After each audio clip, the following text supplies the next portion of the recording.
Thank you for downloading this RealAgriculture podcast. Excite your crops with inputs from Excite Bio. Access nitrogen and phosphorus with Excite Bio's lineup of inoculants and ag biologicals. Since 2010, they've been helping farmers harness the power of the soil. Learn more at excitebio.ca. That's XITEBIO.ca.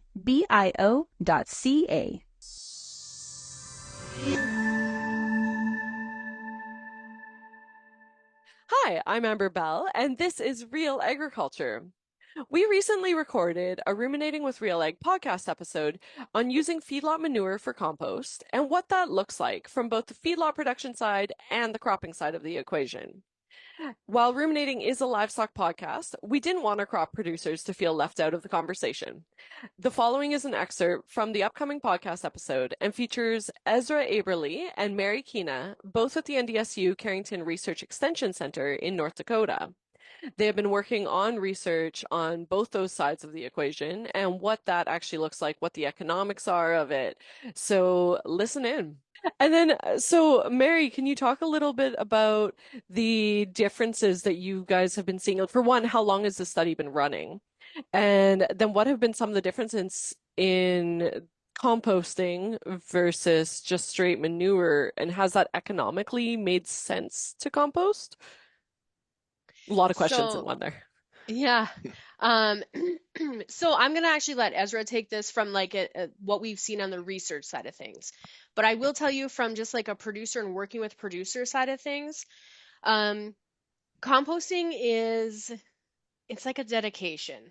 Okay, and I'm gonna say this a few times, and maybe Ezra will too. It's a tool in the box. And so, and I tell that with all of it. Manure is a tool in the box, commercial fertilizer is a tool in the box, composting is a tool in the box.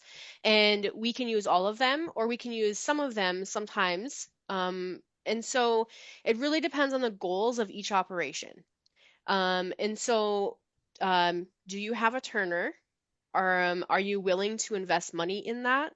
And if you are going to invest the money in it, are you going to use it? And so there has to be some dedication behind it because this equipment is expensive. You can make compost without the turner, but it's definitely not the same product in the end. And so, and then what are your goals with that? Are you making compost because you're looking for something that's weed-free, pathogen-free, parasite-free? We've broke it down. We have a reduced surface area. We have more of a homogeneous type product that will more closely mimic a commercial fertilizer when we're actually like reaching our hand in and sampling it. Or is your goal to clear the lots and get some nutrients out there because you need to bring the next round of cattle in? So what's your goal?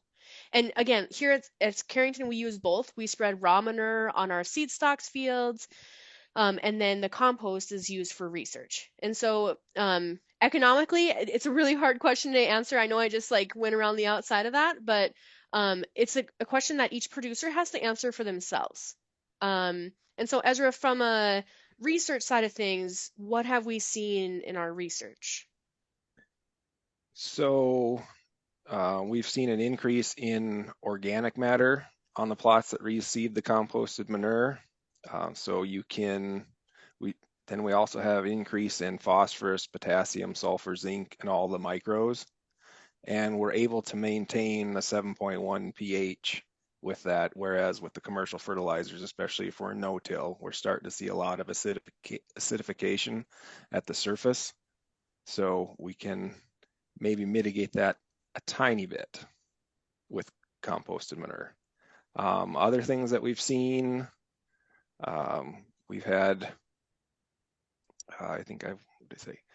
we've seen similar yields, equal yields to the 50-pound urea rate, and a lot of times we are achieving the same yields as the 100-pound urea rate. And that's with how many pounds of compost? So when I'm spreading that 200 pounds once every 4 years, it kind of depends a little bit on the diets. The diets are fairly similar. A lot of times it has to do with the moisture content of the compost that I receive. So for that 200 pounds, for me, it's roughly, I think the lowest rate I've ever spread is 18 tons an acre, and the highest has been 24 tons an acre, which I have to go perpendicular to the tillage. So and I have to go fast to get that light of a rate on. So I'm a fairly tall guy, so I hit my head on the ceiling in the tractor at least a few times each time I do it.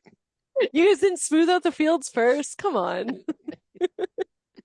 Um, so, and then how does that differ to the manure? Are you guys seeing the same effects with manure, or are you seeing that there's definitely a benefit to having the compost Well, like Mary said earlier, I mean, the compost is a very homogeneous product that you can spread very, very easily? uniformly. Whereas, if you're just doing the fresh manure coming out of the lot, you might get chunks in one area, not chunks in the other, straw in this area, more bedding in that area. So it's not as uniform of an application. However, there are certain nutrients that are more readily available in fresh manure than composted manure. You guys kind of mentioned the impact on soil health and just the organic matter and that type of thing that comes along with the compost. Is there a difference in soil type when adding it? And is that something that people need to be considering if, let's say, you're a crop producer and you're going to be putting some of this on? Yes. So some people think, oh, we can go put this on all our saline areas and that will fix that. There is salt in manure because most of our diets do contain salt. So there's a very fine line to what you can put there, and it's a lot less than what you think. A lot of times it's, it might be 6 to 8 tons at max before you start adding to the salt level versus diluting it. So the Yes, you could most make it way bang, worse. yeah, the most bang for your buck in it with the composted manure and well, definitely composted manure is going to be your poorer soils, your light sandy soils, ones that are in low organic matter. Those are the ones that are going to get the biggest benefit from utilizing it. Right, and you mentioned too that it'll like affect the acidity levels and help to neutralize that. So is there a benefit, like we have a lot of guys out here that are trying liming and Oh, different we've got guys things. here that are starting to do that big time too. Okay, so I yeah, think it's not it's not like will nearly as that help it? effective. Yeah, it will help somewhat. It's not nearly effective as lime, but Okay. you can reduce it, just probably not to that immediate of an extent. Hmm. And what about, because let's say you're doing a winter feeding system, which some of our guys do, and you're not out on the land feeding. Mhm. Um, At what point does it not make sense to use that? So if we're not talking feedlot setting, we're talking, let's say, cow-calf producers, maybe a few hundred head that are feeding in bunks for the winter. Would that be worth doing something with? Or, is there a point where it's like, yeah, you know what, that's gonna be way too much labor for what you're gonna get out of that? I don't think so because you're getting a lot more than just nitrogen, which a lot of guys, that's our biggest input is nitrogen fertilizer. So we've got tons of phosphorus, lots of potassium, sulfur, zinc, and all our other micros. So we can use it to cover all of those nutrient inputs, and we can read that way we're only purchasing a smaller amount of synthetic fertilizer. It's a way for us to reduce our fertilizer cost. Right, and then make use of something you're going to be trying to get rid of in the spring Correct. anyway, as it is. That is great. And what are some of the questions you guys most commonly hear from producers, either on the feedlot side or on the cropping side? I would say, what's in it? So, I get those calls a lot. What's in my manure? I took a manure sample, but I don't want to send it in. What's in it? And and so they get the extension lecture from me. So it's best to always send your own sample in. Because we can have such variability depending on what kind of animal they are, what we're feeding.